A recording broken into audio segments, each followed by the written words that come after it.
What to expect at Denver Nuggets Media Day. Less than 24 hours from now, Denver Nuggets Media Day will begin in earnest. Players are getting back into town, smiles will be everywhere, and new faces will be introduced to the Nuggets fan base. Often, the first media session will seem like previous ones. For Nikola Jokic, this will be the 10th media day of his NBA career. He's a bit more popular than he was back then, but the experiences likely blend together for him. He will most likely crack some jokes, express a small measure of exasperation about the event, say he's excited to get in the gym with his teammates for a new season, and wrap things up with, "It was a pleasure, like always." That prediction will likely be spot on, but how will the rest of Media Day go? A championship expectation will be declared once again.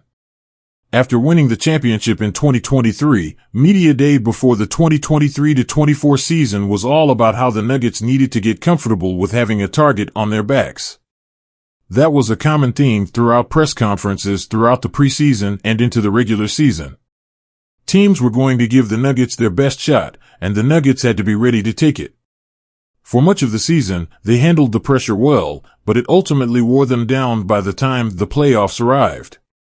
This year, expect more of the same.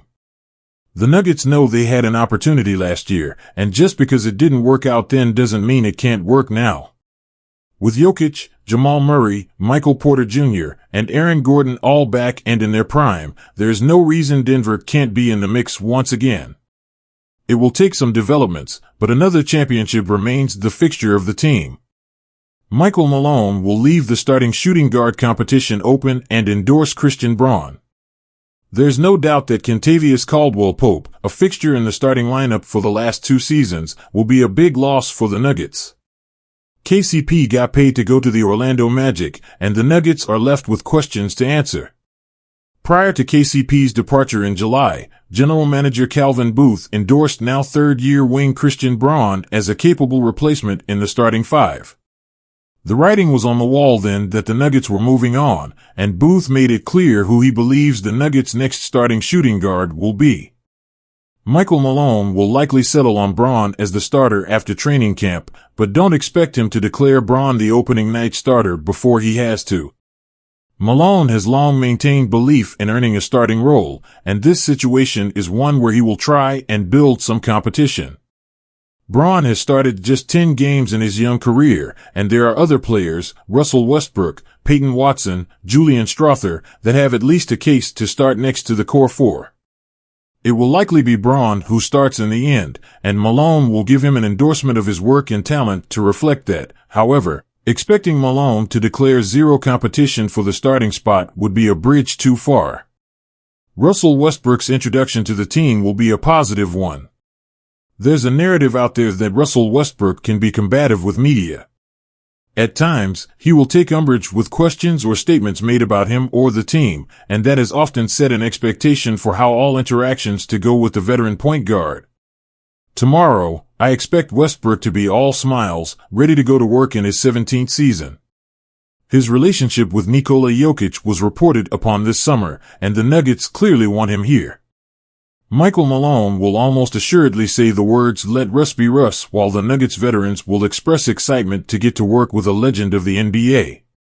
In addition, Westbrook's most recent work in his hometown Los Angeles community involved founding a new high school, something I will surely ask him about unless someone beats me to it.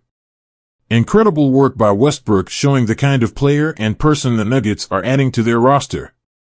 Jamal Murray will declare he wants to be a Nugget for life. It took a bit longer than expected, but Jamal Murray signed on the dotted line of a 4-year max contract extension this offseason. It was met with some criticisms, but the Nuggets decided to commit fully to Murray and what he brings to Denver.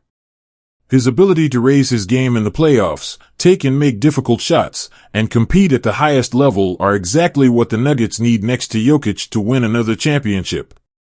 Tomorrow, Murray will likely reaffirm that commitment, sharing how much his relationships with the team and the city mean to him. He wants to win a championship too, and he knows what it takes to get there. Injuries sapped him and the team of the best possible opportunity last year, but it doesn't mean they can't bounce back in 2025.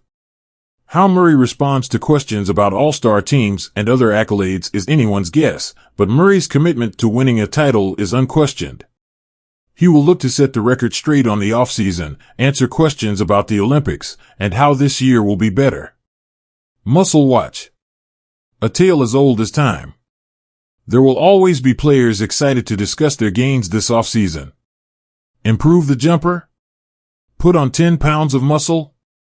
Add a new move to the bag? Players are often excited to share, as they should be. The leading candidate in the clubhouse for Muscle Watch? Definitely Peyton Watson.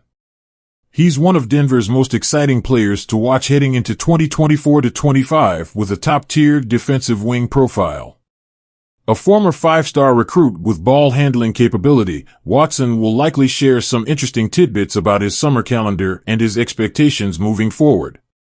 Other candidates: Christian Braun, Julian Strother, Zeke Naji, Hunter Tyson, Michael Porter Jr.